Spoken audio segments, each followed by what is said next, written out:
hari ini Allah izinkan kita bisa bertemu di tempat ruang meeting Zoom ini. Salawat dan salam kita kirimkan kepada baginda Rasulullah Muhammad Sallallahu Alaihi Wasallam. Allahumma barik. Semoga Yang dua jam Bapak Ibu para solver yang pokoknya Allah izinkan kita bersilaturahim kembali. Allah lancarkan urusan kita hari ini. Allah izinkan kita menimba eh, ilmu dari Al-Fakir yang masih betul-betul harus banyak belajar dan mengaplikasikan ilmu ini. Namun semoga kita semua sebagai Steveners ini Allah pantaskan untuk bisa memiliki ilmu ini dan mengaplikasikannya juga bisa bermanfaat bagi banyak orang insya Allah. Amin, amin ya rabbal alamin. Kemudian saya perkenalkan diri, saya dipanggil Solver Nur, asalnya dari Makassar, dan hari ini akan membawakan tema tentang naik matra untuk IPA Thinking. Nah, sama-sama kita ketahui bahwa ketika kita ingin kemudian naik level, tentu semua tangga-tangga itu harus kita lewati. Ya, Bapak Ibu. Kemudian izin saya share screen biar lebih mudah kita bahasnya. Bismillah. Nah, di sini temanya thinking naik matra. Nah, di sini ada bagian yang saya share.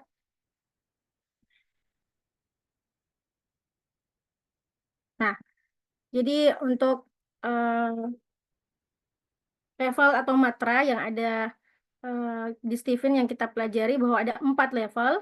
Yang pertama personality atau personalitas, yang kedua mentality, lalu morality dan spirituality. Nah, sebelum kita masuk di sini, mungkin kita tanya kabarnya dulu nih teman-teman semua. Ya, apa kabar hari ini? Jawabnya apa seperti biasa? Sukses, mulia. mulia. Ya, silahkan di open mic-nya supaya suaranya kedengaran teman-teman. Ya, saya ulangi. Apa kabar Anda hari ini? Sukses, Sukses mulia. mulia. Nyalakan jalan cahaya. Oh, Masya Allah, nyalakan Ya. jalan cahaya. Barakallahu fiik. Bagus, kayak kita ulang ya. Jadi sukses, mulia, nyalakan jalan cahaya. Oke, kita ulang ya. Apa kabar Anda hari ini? Sukses, Sukses mulia. nyalakan Jalan jalan cahaya. cahaya. Masya Allah, barakallahu fiikum.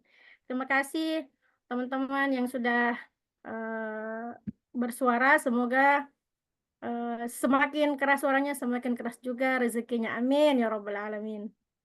Baik, alhamdulillah kayaknya sudah pada semangat. Kita kembali membahas tentang 4 matra. Nah, pertama di personality. Jadi fitrahnya. Jadi kita memang dilahirkan oleh Allah, semuanya sudah punya kelebihan dan kelemahan masing-masing. Jadi semua diberi potensi oleh Allah. Ada bakatnya, ada kelebihan, kelemahan, ada kecenderungan. Nah, semua itu biasanya kadang kebanyakan orang tidak memahami, belum mengenali diri. Makanya perlunya kita untuk mengenal. Dan alhamdulillah saat ini sudah ada ilmunya dan sudah ada alatnya untuk mengetahui itu. Jadi alhamdulillah Stephen ini tes genetik yang kita lakukan sekali seumur hidup dan terbukti akurat, simpel, dan sangat aplikatif.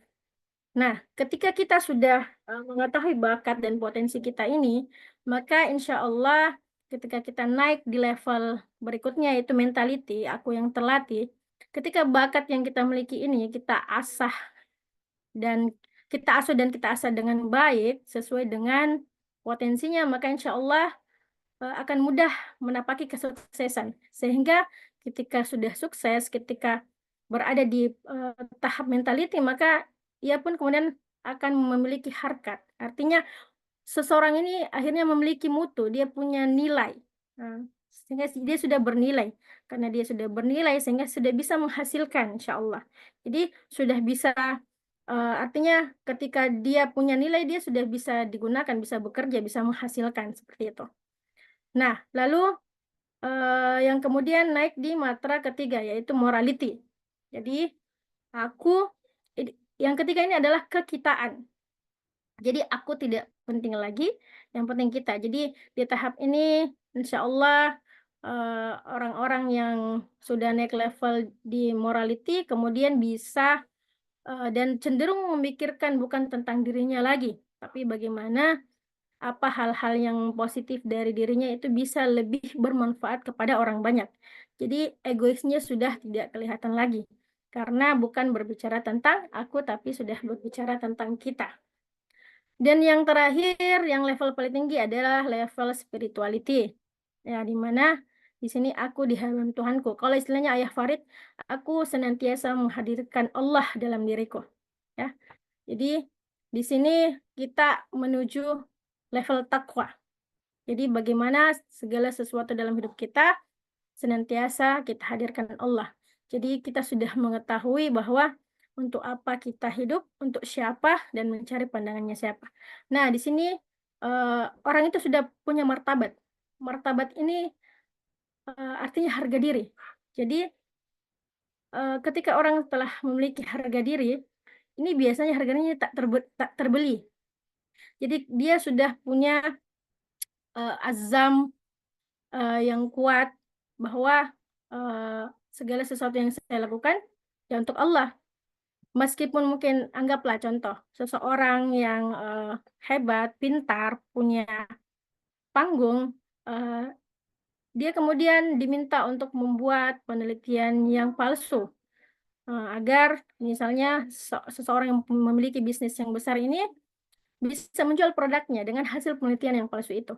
Maka orang yang ada di level spiritualitas ini, yang sudah di level 4 ini tidak akan mau. Jadi karena dia sudah tidak mencari dunia lagi, gitu, tapi mencari pandangan Allah. Jadi tidak terbeli. Itu harga dirinya, bahkan dirinya adalah jaminan kepada orang lain. Jadi semoga kita semua bisa sampai di level spiritualitas ini, insya Allah. Nah, untuk thinking, nah kita lihat dulu apa-apa kemudian bakat atau potensi dari orang-orang thinking. Mungkin teman-teman bisa menyebutkan nih bakat dan potensi dari orang thinking. Silahkan teman-teman, dibuka mic-nya. Mandiri. Mandiri, betul sekali, Masya Allah. Mandiri, apalagi Pak David ini semangat sekali. Mandiri, terus Bertanggung jawab. bertanggung jawab, betul. Mandiri, bertanggung jawab. Terima kasih, Bu Sri, Pak David. Kritis, betul. Lagi, Logis. analisanya kuat ya. Efektif. Efektif. Oke, kita lihat di sini saya mungkin menulis beberapa karena banyak banget kemampuan dari seseorang. Nah, ini thinking, misalnya managerialship-nya bagus, pandai mengatur, pandai hitungan.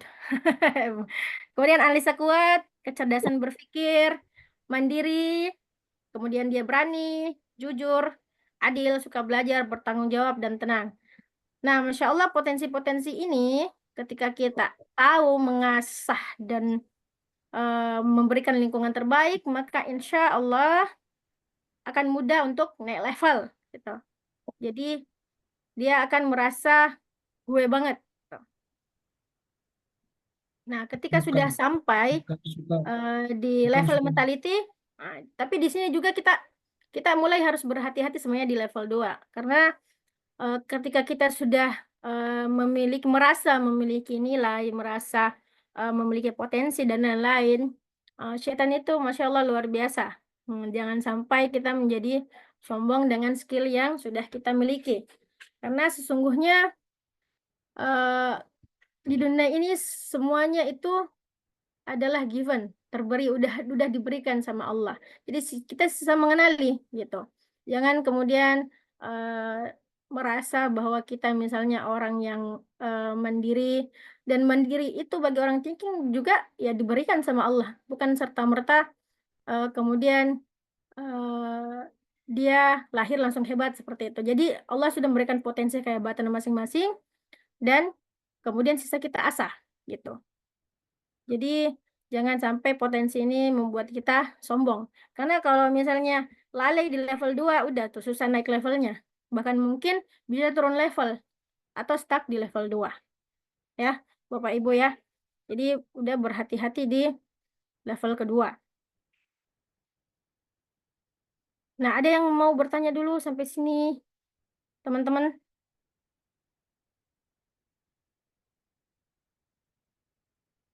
Mbak Nur. Baik, dilanjut aja dulu Mbak Nur kalau enggak. Oh, Mbak Nur, ada Solver Sadi ya. thinking bukan suka belajar, tapi dia diganti diksinya haus informasi ya. Oh, baik Solver, siap. Terima kasih koreksinya Solver. Haus Karena informasi. Ya, karena yang suka belajar itu orang intuiting. tweeting. Baik, baik, siap. Keinginan tahunya kuat orang intuiting dari informasi yang terupdate. Itu orang thinking tuh luar biasa tuh. Masya Allah.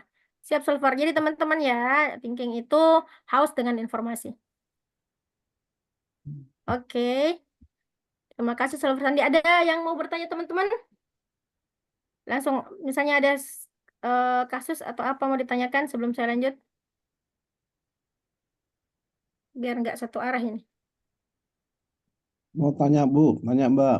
Boleh Pak Sugeng ya? Silakan, silakan. Ya, untuk menaikkan level yang personalita ke mentality untuk thinking gimana caranya? Nah, jadi Mas, kalau misalnya Bapak thinking introvert extrovert? saya bukan thinking tapi sensing. Oh, sensing. Oh, Masya Allah. Ya, Ada baik Pak Sugeng. keluarga, Mbak. Siap. Ada keluarga yang ada yang thinking Ya, keluarga. ya nggak apa-apa Pak Sugeng. Ya, jadi eh, semua mesin kecerdasan, ya khususnya thinking, untuk menaikkan level tahu dulu bakat minatnya apa, gitu, potensinya apa, gitu, biar lebih mudah naik levelnya. Karena kalau kita belum tahu, jadi kita sekedar mencoba banyak hal, namun tidak efektif tadi. Jadi orang tinggi itu harus efektif, efisien. Jadi harus tahu dulu. Nah, pertama, misalnya kita udah tahu nih, udah tes. Thinking itu mandiri, kemudian pandai mengatur, analisanya kuat, kecerdasan berpikir, dan lain-lain. Nah, jadi untuk mengasah mereka, yaitu dengan tahu bahwa dia pandai mengatur, jadi jangan diatur. Ya, jadi untuk menaikkan levelnya udah tahu dia yang pandai mengatur, berarti tidak perlu diatur. Jadi cukup kalau misalnya kita ingin mengarahkan misalnya anak atau orang yang bertipe thinking, silahkan ditanyakan gitu. Kemudian dia adalah orang yang tahu tentang skala prioritas. Maka tanyakan dulu. Misalnya kita ingin minta tolong atau mengarahkannya, tanyakan dulu agendanya apa gitu. Sehingga dia tidak merasa diatur atau diganggu, karena orang thinking ini sudah jadwalnya sudah diatur, bahkan mungkin sepekan itu sudah ada jadwalnya. Jadi makanya kalau ada teman-teman yang sudah janjian sama orang thinking lalu dirubah jadwalnya, bagi orang thinking itu wow, luar biasa sekali, karena untuk mengatur itu sudah jauh-jauh hari sebelumnya. Kemudian orang thinking ini selain dia pandai mengatur, dia juga orangnya tenang. Jadi menyampaikan sesuatu sama orang tinggi pastikan dengan tenang, dan pastikan juga dia fokus. Nah, dia orangnya adalah orang yang fokus. Jadi ketika kita mengarahkan dia atau menasihati dia, jangan sambil lalu. Nah, misalnya orang tinggi kan sedang melakukan sesuatu, lalu kita ajak bicara, kita nasihati. Mohon maaf kalau misalnya apa yang kita sampaikan belum disimak, karena ya beliau sedang fokus terhadap yang lain gitu. Karena orang thinking adalah orang yang fokus. Seperti itu Pak Sugeng.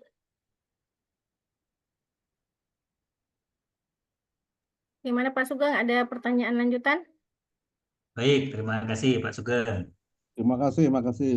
Ya, terima kasih Pak Cukup. Sugeng. Saya ada pertanyaan nih, Solver.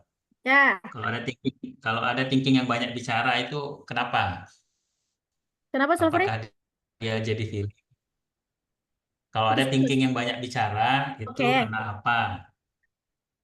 oke, Apa thinking. yang membuat dia jadi banyak bicara? Baik. Kalau thinking ini kemudian bicara, berarti ada sesuatu yang penting. Karena ngomongnya orang tinggi itu penting tidak penting, gitu. Jadi dilihat juga apakah dia ekstrovert atau introvert. Ya. Karena kalau orang introvert memang dia motivasinya dari dalam. Kalau orang introvert, iya karena motivasinya dari luar. Biasanya dia ketika ada stimulasi, kemudian dan itu penting untuk dia jawab, barulah kemudian dia mau menjawab. Atau berbicara banyak hal tentang stimulasi yang sudah dia terima. Sedangkan orang introvert yang motivasinya dari dalam. Meskipun tidak ada motivasi, tapi ada hal yang penting, maka dia akan berbicara banyak ketika itu penting, ataukah berhubungan dengan data, ataukah berhubungan dengan kemanusiaan atau keadilan, maka dia akan kuat berbicara. Seperti itu, Pak. Jadi kita lihat konteksnya dulu, gitu. Apakah itu penting atau misalnya ini menyangkut kebenaran, maka insya Allah di antara semua mesin kecerdasan yang paling berani, ketika misalnya orang lain tidak berani untuk berbicara, maka orang thinking akan berbicara. Seperti itu. Oke. Tadi ada Bu Jessica, saya lihat raise hand. Ibu Jessica, boleh? Sebelum kita lanjut ke yang lain. Halo, selamat malam. Selamat Oke, malam, Bu Jessica. silakan, Jessica. Ini agak. Mau nanya. Ini Bu Jessica dua login ya kok? Iya, Sorry. iya. Coba boleh dimatikan dulu Bu yang satu. Biar tidak saling saut-sautan dia. Super Ya. Perry. Apa sih? Halo? Halo, silakan Bu Jessica. Iya, Pak. Maaf, tadi saya yang bertanya, Pak. Yang satu itu bedanya yang haus informasi sama selalu suka belajar itu apa ya, Pak? Kalau kelihatannya dari permukaan itu kelihatannya mirip aja gitu. Terima kasih. Oke, silakan. Baik. Nah, Saya kalau yang suka belajar itu, Bu Jessica, jadi ilmu yang dipelajari orang intuiting, ketika dia sudah menjadi informasi yang diterima banyak orang, maka orang thinking itu langsung tuh, gitu. Kalau orang intuiting, meskipun ilmu ini belum pernah ada, justru karena belum ada, dia tuh mau tahu kenapa sih seperti ini, ataukah misalnya sudah ada sebuah ilmu, saya matematika nih, sebuah rumus matematika, dia akan belajar lebih dalam dan lebih jauh untuk misalnya, ini kalau rumus seperti ini saya bisa buat bahkan lebih bagus, lebih keren, dan lebih efisien misalnya. Tapi orang thinking, dia belajarnya kalau ilmu itu sudah menjadi informasi, gitu, sudah diolah, sudah jadi informasi baru dan bagus, maka orang thinking cepat. Tapi untuk menghasilkan misalnya rumus atau karya baru, maka itu silahkan diberikan kepada orang intuiting. Seperti itu kira-kira Bu Jessica. Oh, berarti saya tangkapnya thinking itu seperti researcher atau peneliti, sedangkan intuiting itu seperti penemu ya, Kak? Ya, Betul. betul sekali Bu Jessica. Pintar Bu Jessica. Betul, bentar. Oke, terima kasih banyak ya, Kak. Pak, Iya, Sofer. sama-sama Bu Jessica. Ya. Lanjut, Bu. Izin, Lanjut, Soper Sofer. Nur. Mantap. Ya, Izin. sama-sama Salva saya. Mau berbagi. Silakan Ya, Ibu silakan. Ibu Amalini Aulia yang raise hand. Assalamualaikum, Solver. Izin bertanya. Silakan. Untuk Silakan, step-step ini, apakah harus dilalui dari 1, 2, 3, 4, atau boleh misalnya ketika udah tahu sensingnya, tapi yang merubah itu dari sisi spiritualnya dulu yang supaya lebih optimal gitu. Jadi dilewati yang step 2 atau 3-nya misalnya. Terima kasih, Solver. Nah, terima kasih pertanyaannya Bu Amal ini. Insya Allah luar biasa. Jadi untuk naik ke tangga, ini mesti kita lalui satu persatu Bu Amal ini, tidak bisa shortcut. Kalaupun kita mencoba untuk langsung ke lantai keempat misalnya, ini soalnya pondasinya nggak akan kuat, gitu. Kenapa? Karena pertama misalnya kalau kita naik kita punya bakat nih, langsung kemudian kita naik di level spiritual tanpa kita berada di mentality. Mentality itu adalah proses di mana kita belajar, menimba ilmu, menempa diri, sehingga kita misalnya menjadi orang yang lebih kuat mentalnya. Karena ketika kita sudah naik di level morality, sudah bertemu banyak orang, kalau mental kita nggak kuat, oh luar biasa tekanannya, gitu.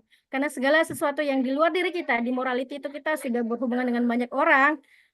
Kalau misalnya kita tidak punya ilmunya, mental kita misalnya pertama nggak kuat, kita belum sampai di spirituality, masih baru bicara mental kita tidak kuat, kita udah jatuh di situ, Bu, gitu.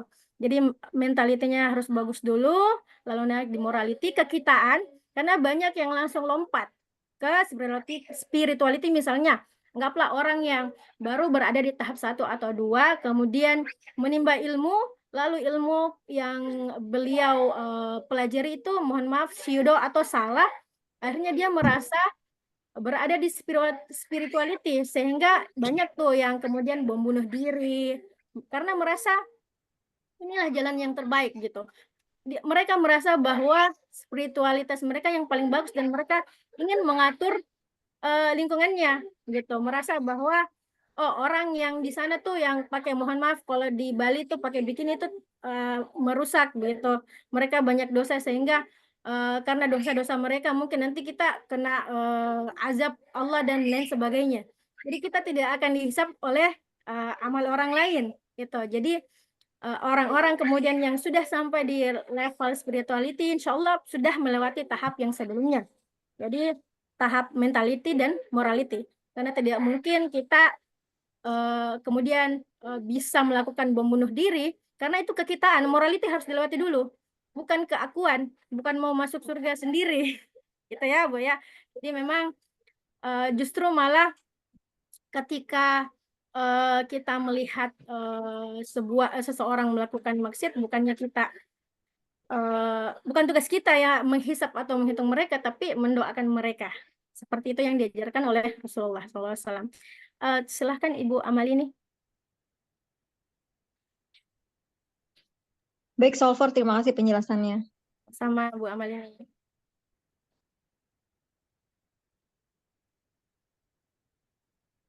Oke. Masih ada pertanyaan atau kita lanjut? Boleh Ya, izin bertanya? silahkan. Pak Ya. David, Masya Allah ya. Iya, terima kasih banyak atas kesempatannya. Solver, Ferry, Men, kemudian semua yang hadir di sini. Sebenarnya nih udah gue banget ya pekerjaan saya ini, hanya yaitu terkadang suka kayaknya aku nih mobil mewah tapi adanya di tengah hutan dan di lumpur nggak bisa ngapa-ngapain gitu. Jadi kadang itu seperti misalkan menghadapi merespon tim yang suka nyuruh-nyuruh walaupun dengan bahasa santun ya, saran Pak gitu. Nah, seperti itu. Jadi padahal kita udah tahu ini penting apa tidak. Seperti hari ini, Pak, tolong ya ini maturkan ke pimpinan, ini kan hal penting. Nah, tapi bagi saya itu tidak penting. Nyatanya ketika saya mendengar gitu tim yang satunya menyampaikan ini, karena memang sudah saya maturkan via chat ya. Dia menganggap ini belum bisa, ini tidak penting gitu. Tapi mengutarakannya itu tuh kadang suka ada tenggang gitu ya. Maksudnya kadang suka lebih banyak diam tapi lebih banyak kerja gitu. Jadi tapi oleh tim itu biasanya itu diketahui setelah keputusan dari pimpinan saya gitu. Jadi pendapat yang saya ini di ACC walaupun saya tidak komunikasi dengan pimpinan, nah itu yang terjadi. Jadi saya sehari-hari di saya manajer kasus.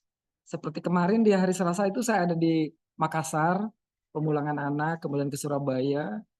Terus hari ini misalkan ke bandara menerima bayi yang ibunya narkoba, jadi nggak bisa pulang, hanya bayinya saja. Lalu kita simpan di sentra Kemensos kayak seperti itu. Cocok banget sih thinking extrovert, diamanahi thinking extrovert dan pekerjaannya nge-manage gitu. Kayak gitu. Cuman saya tuh kadang suka bingung gimana ya caranya. Saya itu pingin naik makom gitu. Kok kadang turun naik berarti kan tidak latar kabun atau antobak ya, tidak setahap-setahap gitu. Jadi terlalu misalkan tiba-tiba ke spiritual, tiba-tiba ke personality gitu ya, tiba-tiba ke moralitas, tiba-tiba ke mentalitas. Jadi itu tuh masih kurang termanage. Jadi saya suka malu pada diri sendiri gitu, diamanahi kemandirian. Akhirnya ada sikap sayang yang akhirnya suka muncul tuh bomat gitu, bodoh amat kata orang. Yang penting saya mengatur gitu. Jadi ada egonya tuh. Kamu mau nurut apa enggak gitu kayak gitu. Gimana tuh Solver? Harus banyak istighfar kan? Tapi saya ingin dapat ilmunya gitu. Gimana tuh caranya bisa tangga demi tangga dan bisa lebih bermanfaat gitu buat dunia alam barzah dan akhirat saya gitu. Begitu, so maaf ya agak panjang. Memang Baik, saya thinking yang suka banyak bicara gitu. Betul, karena ini merasa penting. Kan suka betul. Pak David minta arahan, ya udah saya jelasin gitu. Secara teknis gitu. Kayak gitu. Makasih ya. Baik, sudah Pak David ya. Masya Allah. Ya. Assalamualaikum. Ya Pak David, Masya Allah. Jadi luar biasa nih thinking. Nah, kalau thinking itu Pak David salah satunya untuk menaikkan level diri itu tadi ya, tuntas. Memang akan banyak amanah ya, seiring dengan naiknya level diri kita, maka insya Allah akan banyak amanah yang kita terima Pak David. Jadi bersiaplah, itu pertama. Yang kedua, tentukan skala prioritas, yang mana yang paling penting. Seperti itu. Karena, jadi if everything is important, then nothing is. Jadi kalau semuanya penting, berarti nggak ada yang penting sebenarnya. Makanya harus ditentukan dulu yang mana yang harus didahulukan. Itu. Jadi Pak David kalau misalnya dalam dunia kerja ya tahu dulu job desk-nya Pak David apa, kemudian atasannya siapa, bawahannya siapa. Nah, dan kalau misalnya Pak David kemudian ingin naik di level spirituality, yang paling mudah sih ya mengenal Allah gitu. Jadi teman-teman semua ketika kita misalnya ya hidup di dunia ini memang capek ya. Kemudian tempatnya masalah. Jadi kita memang hidup di dunia itu ya pindah dari masalah satu ke masalah yang lainnya gitu. Namun orang-orang yang beriman adalah orang yang mampu mengkonversi semua masalah-masalah tersebut menjadi akumulasi pahala. Jadi bagaimana caranya kita memandang itu dengan iman? Yakin bahwa tidak mungkin Allah memberikan masalah ini kalau kita tidak mampu. La yukallifullahu nafsan illa wus'aha. Jadi kalau misalnya orang thinking tidak mungkin diberikan masalah yang seperti orang sensing. Nah, tidak mungkin orang sensing diberi masalah seperti orang insting. Jadi beda-beda. Tugas kita pertama adalah menerima ujian itu. Ya, jadi menerima ridho bahwa Allah sedang memberikan ujian. Cuman mungkin kita salah fokus nih. Kita fokusnya pada orangnya yang menyebelin. Misalnya teman kita minta tolong, udah pelan-pelan, pilihan kata yang paling bagus. Apalagi kalau belum tes Stephen, aduh pusing banget kan. Belum tes Stephen ya. Ini orang apa sih maunya gitu. Nah, yang pertama kita lakukan tadi menerima, lalu kemudian ngobrol sama Allah. Ya Allah, karena manusia itu ketika kita kemudian mampu untuk membantu mengarahkan mereka ketika kita sudah menyentuh hatinya. Jadi sentuhlah ia tepat di hatinya. Ya kan jadi milikmu selamanya. Kayak gitu ya jadi lagu nanti. Jadi artinya apalagi kalau baru misalnya baru dipindahin ke tempat tersebut, orang baru misalnya terus tiba-tiba jadi ketua tim dan lain sebagainya, terus kita tidak kenal lapangan, ya pasti akan banyak hal-hal baru yang kita dapatkan. Tapi saran saya itu tadi, pertama terima dulu, kemudian ngobrol sama Allah, minta pada Sang Maha Pemilik hati, pemilik makhluknya. Insya Allah akan mudah dengan meminta sama Allah. Kemudian yang ketiga itu adalah ridho tadi yang paling tinggi ketika kita sudah ridho. Jadi mau hasilnya enak atau setidak enak mungkin, kalau orang beriman pasti berpikir dan menganggap bahwa ujungnya pasti kebaikan. Mungkin kita rasanya nggak enak, tapi kita ingat bahwa janji Allah ketika kita misalnya merasakan kezoliman atau merasa sakit, bahkan duri pun aja ditusuk kaki kita, maka Allah gugurkan dosa kita. Jadi sebenarnya tidak ada yang merugikan untuk orang beriman. Mau kenikmatan atau kesukaran, bagi orang beriman itu sama saja. Mau kita dipuji atau dihina, dimaki, itu sama saja. Karena yang kita cari adalah pandangannya Allah. Maka itu akan akan membuat Pak David insya Allah menjadi lebih tenang. Seperti itu Pak David. Terima kasih.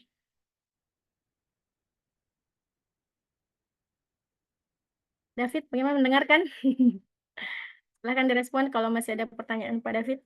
Solpernur mau lanjut materi dulu atau masih mau tanya jawab? Boleh saya lanjut kalau Pak David udah aman, Pak Oke, David? silakan. Pak David sudah aman. Aman. Aman, terima kasih. Sama-sama Pak David, semangat. Oke, kita lanjut ya. Bismillah. sharing kembali. Kelihatan nggak sih? Oh ya. Oke. Bismillah. Nah,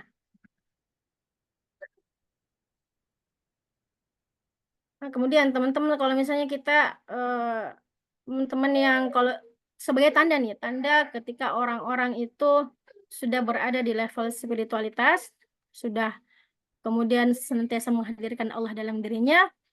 Ketika pertama nih, ketika Imam Al-Ghazali dalam Kimiyatus Sya'ada atau The Alchemy of Happiness menggambarkan ada 7 tanda orang jatuh cinta pada Allah. Nah, kalau sudah cinta di level spirituality, maka pertama dia tidak takut mati. Nah, jadi tidak takut mati. Jadi kisah pada saat Nabi Ibrahim ketika Jibril hendak mencabut nyawanya, maka Nabi Ibrahim pada saat itu mengatakan kepada Jibril, wahai Jibril, adakah seorang kekasih yang tega mencabut nyawa kekasihnya? Lalu kemudian Jibril menyampaikan jawaban dari Nabi Ibrahim kepada Allah. Lalu dijawab oleh Allah bahwa adakah seorang kekasih yang tidak ingin bertemu dengan kekasihnya? Sontak kemudian disampaikan kepada Nabi Ibrahim dan dijawab oleh Nabi Ibrahim, maka cabutlah nyawaku sekarang juga, teman-teman.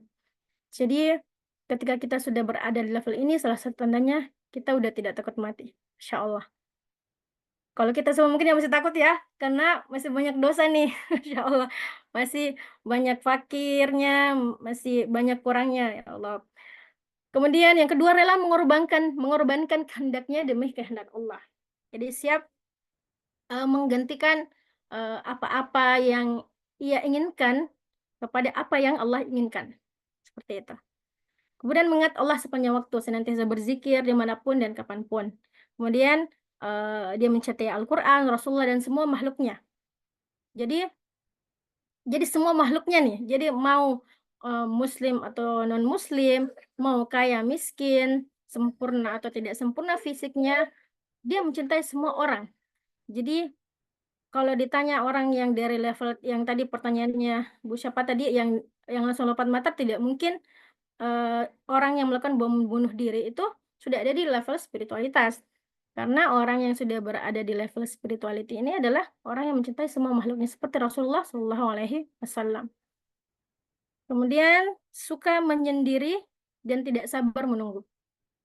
Artinya tidak sabar menunggu malam hari untuk bermesraan dengannya. Jadi dia tidak suka kumpul-kumpul yang tidak jelas. Jadi menyendiri yang bermanfaat ya, bukan menyendiri lain-lain.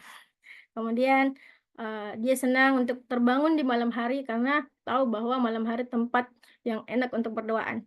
Ya. Jadi ketika sudah mungkin berdoaan dengan pasangan halal, kemudian kalau nggak bisa saya bacain aja ya. Jadi teman-teman, bismillah, tadi ada 7 tanda orang yang kemudian berada di level spiritualitas atau sudah benar-benar jatuh cinta sama Allah. Jadi apa-apa tuh bawaannya Allah dulu, Allah lagi, dan Allah terus. Pertama, tidak takut mati. Kedua, rela mengorbankan kehendaknya demi kehendak Allah. Yang ketiga, mengingat Allah sepanjang waktu. Jadi ahli zikir. Kemudian mencintai Allah, mencintai Al-Quran, Rasulullah, dan semua makhluknya. Kemudian suka menyendiri dan tidak sabar menunggu untuk bermesraan dengan Allah di malam hari. Kemudian ibadah menjadi mudah dan menyenangkan. Jadi kalau sudah di tahap spiritualitas, maka ibadahnya itu sudah ringan gitu. Karena ia tahu bahwa ibadah yang dilakukan itu adalah momen-momen paling penting untuk bisa bertemu dengan Allah, untuk bisa ngobrol dengan Allah, seperti itu. Dan apapun yang dia persembahkan ya untuk mencari pandangannya Allah. Dan itu sungguh menyenangkan. Jadi dia nggak berbicara tentang harta, tahta, atau apapun, tapi dia berbicara tentang bagaimana pandangan Allah kepada aku. Jadi bagaimana aku di dalam pandangannya Allah.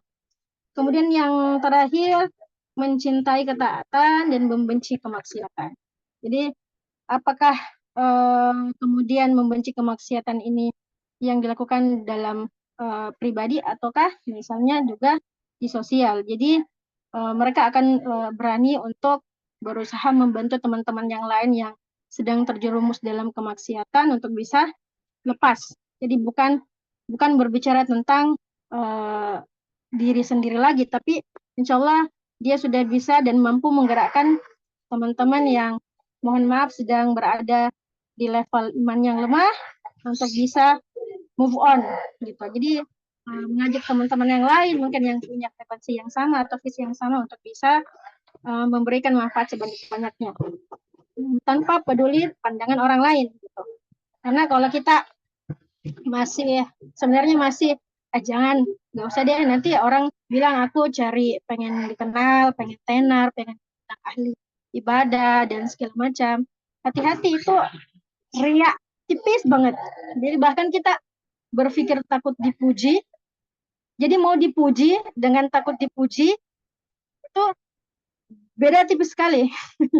Jadi justru tetap kita tetap memikirkan apa yang dipikirkan orang lain. Jadi akhirnya kita dikasih was-was setan untuk tidak berbuat kebaikan.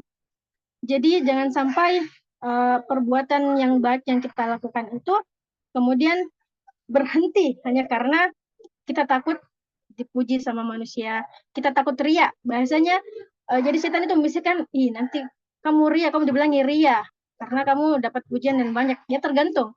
Jadi bukan masalah terkenalnya, tapi ketika kita mencari keterkenalan itu, mencari ketenaran itu yang masalah.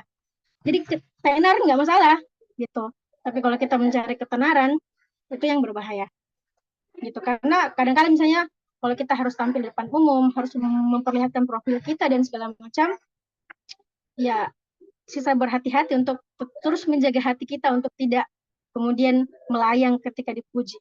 Seperti itu teman-teman.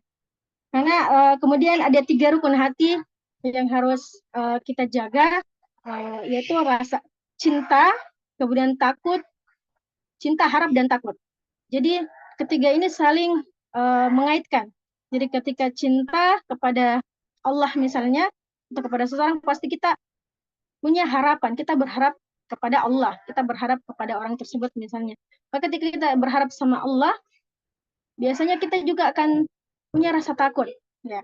Karena takut, apakah benar nih Allah suka nih apa yang kita lakukan? Apakah benar nih Allah ridho?